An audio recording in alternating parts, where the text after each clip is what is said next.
Salam Mejid ağa, bayramlarınız kutlu bolsun. Düşümlü ýyl bolsun. Hawa ömrüňiz uzap, janyňyz sag bolsun.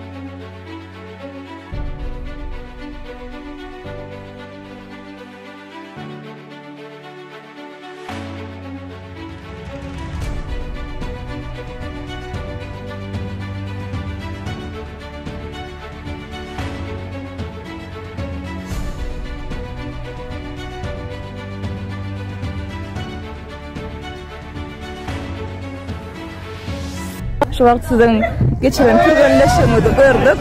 Özüňiz näçe ýaşyňyzdy? Mejid ağa? 74. 74 ýaşyňyzdy. Tügelimi? 50-nji ýylda bolan. Haýsy etragyň ýaşaýjysy? Umuman näçe ýaşyňyzda sport bilen meşgulanyp başladyň? Tam okuwçy wagtym böyle şikayetym. Aha. Kendi wagtymda çökmekden sen tören boldum kendilerine arasında 67-nji ýylda. Görüşden başladım ben. He. Aldıgatlara kulluğuyla harına döverdim. Hawa. Adam başarı başına işe galiyere. Ay, teyze çıkardım. Bir tane oğlum vardı. Kulluğuyla, ay, öyle şuraya otlaydı. Yok bile dövdü.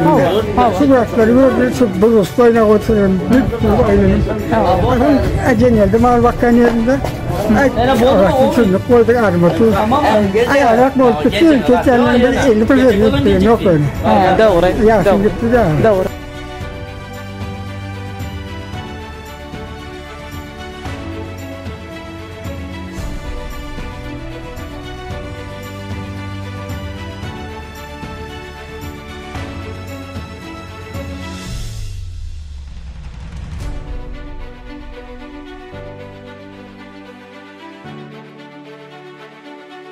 Her zaman spor.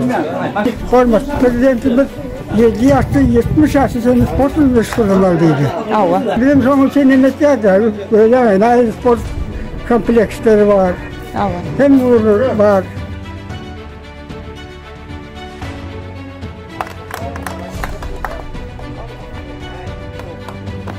Bizim zaten o ömrü uzak olsun. Etkeni yakınlar. Bunun için aradık ya. Yaşlarımda sportlara bakmayın. Hizmetlerim var. Buraya atın. Aytip barda. Ne son için?